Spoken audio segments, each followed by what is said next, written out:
Hello, we are in a conversation again with Dr. Michael Laitman. Hello. And last time we were talking about anti-Semitism. And Dr. Laitman explained elaborately where it all comes from, that it started from Babel, that there was a priest called Abraham, and he discovered this this upper world, and he taught it to whoever wanted to come, and those who came with him, and they became Israel, and the rest of the people in Babylon dispersed throughout the world. That's the Kabbalistic view. And then Dr. Laitman explained that the reason why there's anti-Semitism is that now the rest of the world needs that connection too, and they feel that Jews have that connection, although Jews, for the most part, don't realize it. And so they are subconsciously angry at Jews for not opening the valve and spreading it out to the rest of the world. Right? Yes. Okay, good. So now the question is, why there are waves of anti-Semitism. It goes up and down, up and down. We've seen it all through history. But lately, there seems to be like a convergence, a global wave of anti-Semitism that's unprecedented. It's coming from all directions, from Hungary, from Germany, from the UK, from the United States. There are people where there are no Jews, and there's still anti-Semitism. So why is this happening now? Is there a specific meaning to this current time? Just like Kabbalists designed our calendar, our timetable, and it includes all the months and the holidays and how everything is related to the sun and the moon and everything happening on the face of Earth. In the same way, they wrote about the future of the world, wherever it's possible to write about it, and where it's impossible, because it's better to hide from people, or because we have free choice, we're not just under the forces of nature, and we express actions and make actions in a way that is conscious and not just instinctively. So, according to what they wrote to us, we have to stay in exile until 1995. We're talking about from the ruin of the temple. So, 100 years even before the exile, so at the end of before the end of the exile, we've already entered the process of going back to the land of Israel.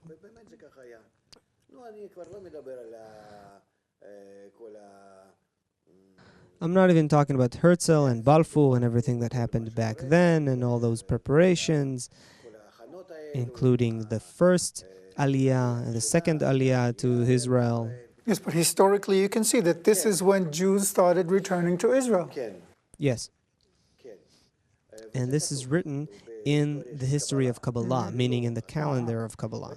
It says this, that Kabbalah begins to be revealed correspondingly. So from the beginning of the 20th century, there was the preeminent Kabbalist who worked in Israel, Kabbalist Yehuda Ashlag, who is also known as Baal Sulam, master of the ladder, based on the ladder commentary that he wrote to the book of Zohar, and he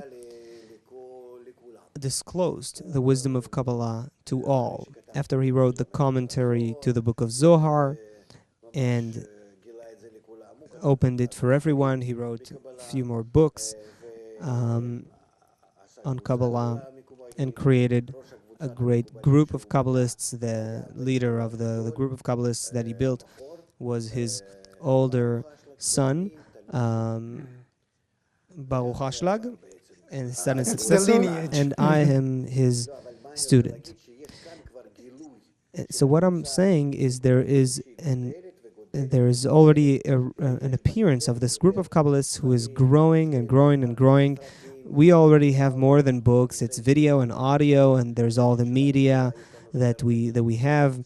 In Israel, we're broadcasting on we have our own two TV channels and so on, meaning it's a whole network that is more like an educational network. It's not like just a series of Kabbalists that have passed it on from Abraham to our days, but from Baal Sulam and onwards, the opening started, the opening of the wisdom towards all the Jews. And in our time, meaning the third group after Baal Sulam, it's not only for all the Jews, but for all the world, because the world has become integrated, interconnected. Humanity has reached the same form it once had in Babylon. We've closed the circle. The circle. Yes. So it's closed now. We've come back full circle to the same state where Abraham started. So what happened in this circle? A small part that came from Babylon, called the people of Israel, they detached themselves from Babylon and built themselves in the land of Israel. They were built as a strong, powerful group of Kabbalists called people of Israel. They had awareness, attainment of the upper world. They were connected to each other. It was a special time where they had the correction of being able to live in both worlds. Afterwards, like Rabbi Akiva said, they fell from the brotherly love to unfounded hatred. This is something known, that it is said that the second temple was ruined due to unfounded hatred, meaning they began to relate to each other just like all the nations people in all the nations related to each other. And that's why they emerged out of this area to all the other places in the world. There's a quality of this geographic location that is expressed in this geographic location on the face of the planet. And after we have mingled with all the nations of the world in that exile, now we're reaching a point where once again the entire planet is like Babylon, what was back then in Babylon. But now there are those people who already have that line of connection to the spiritual world. So what we have to do now is revive their connection, so they feel once again that they are the people of Israel that are connected between them, just like it was before the ruin of the temple, what's called love thy friend as thyself. And by that, they'll open the valves of their lines, meaning they don't have to open it it doesn't need to be opened from above. Once I connect to you and you connect to me, and two connected is already something. If our hearts are connected together, this circulation of the upper That's the opening light of the valve. comes. Yes, exactly. It opens up by itself as long as we open our hearts to each other. That's how it is.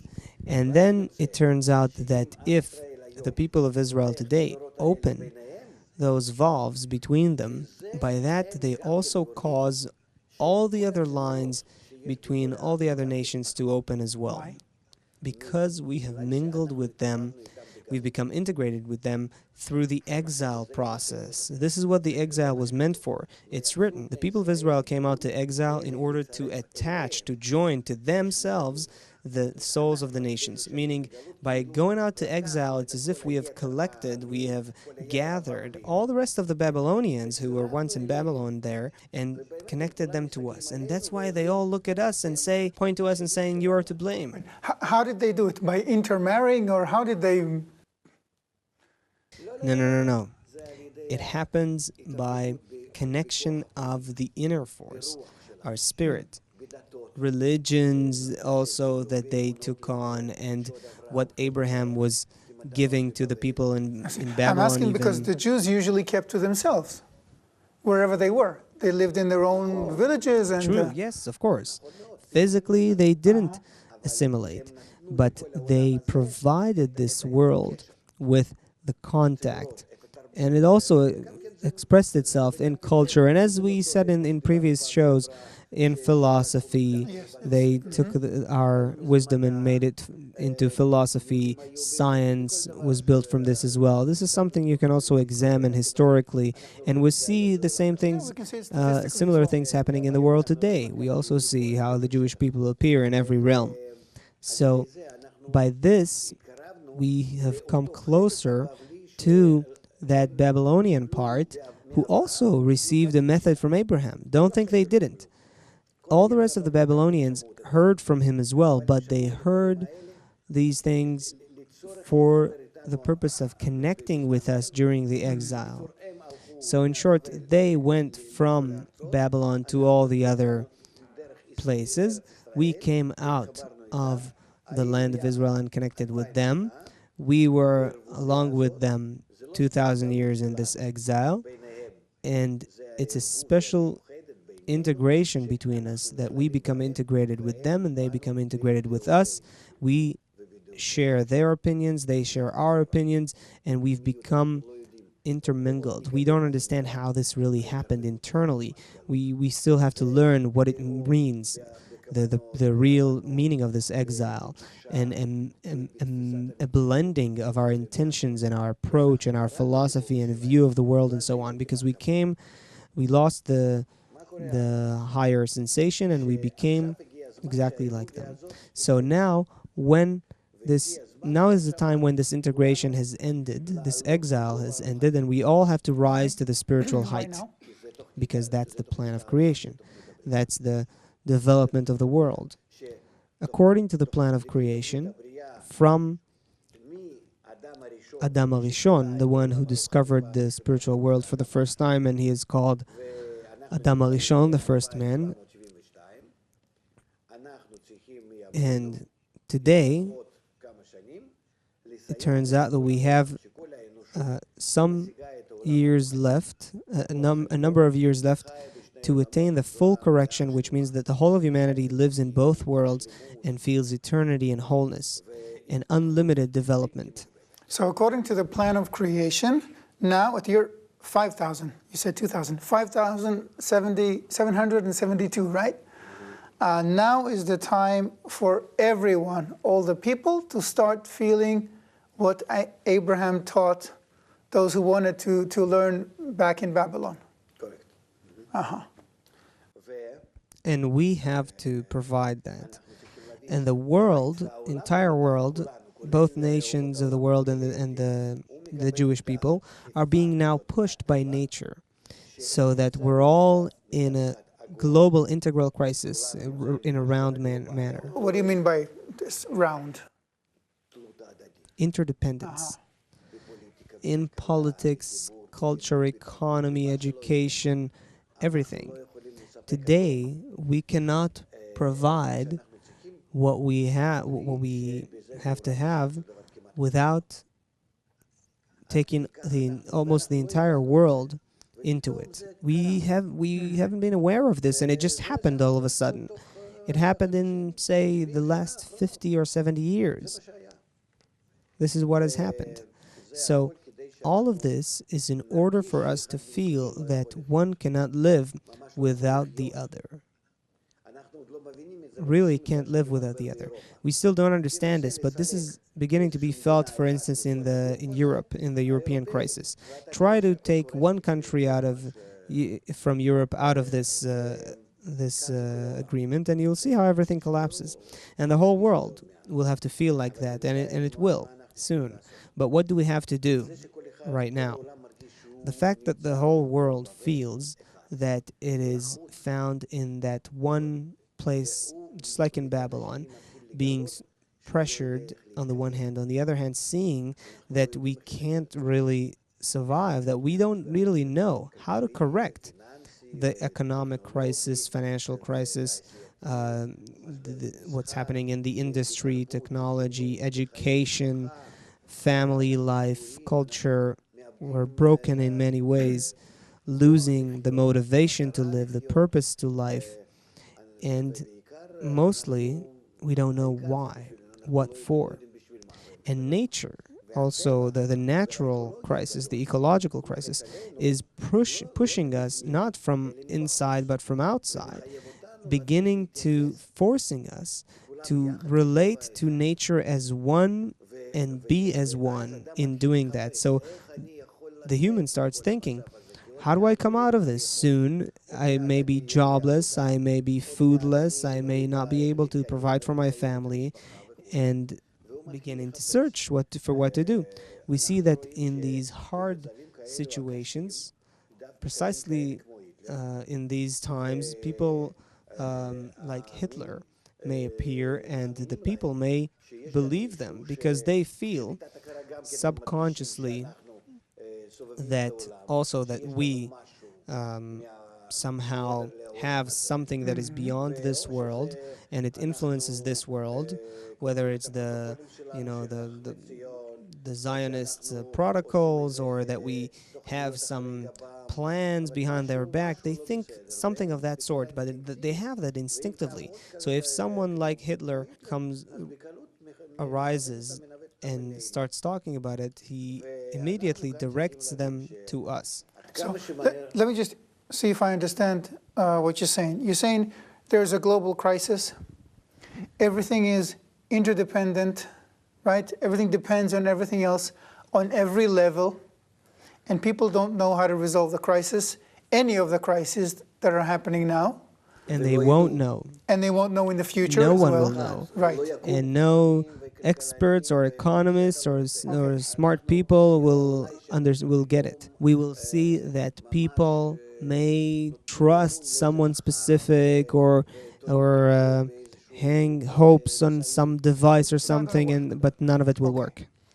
And at the same time, they have this hunch, this gut feeling that the Jews have something, they know something, that they've got this secret or whatever. This feeling awakens in them more and more, also because they are helpless. Yes. And so that's why now, because of the global crisis, and because they are helpless and they feel that the Jews may have an answer, so now they're coming to the Jews. Is that why it's happening now? And that's how it also happened almost 100 years ago in the times of Hitler. And what's the answer that we have that we don't know we have it? Our answer. Yes, what's the answer? What's the answer to the crisis? What is this? That we have to be connected, unified between us, so that the upper abundance will flow through us, the upper light as we call it, and by that we can also be a light of the nations and give them this light as well. The crisis? Of course, not only the crisis, it will solve the entire problem of the world, because the complaint towards us is not just now in the times of the crisis, but throughout the generations.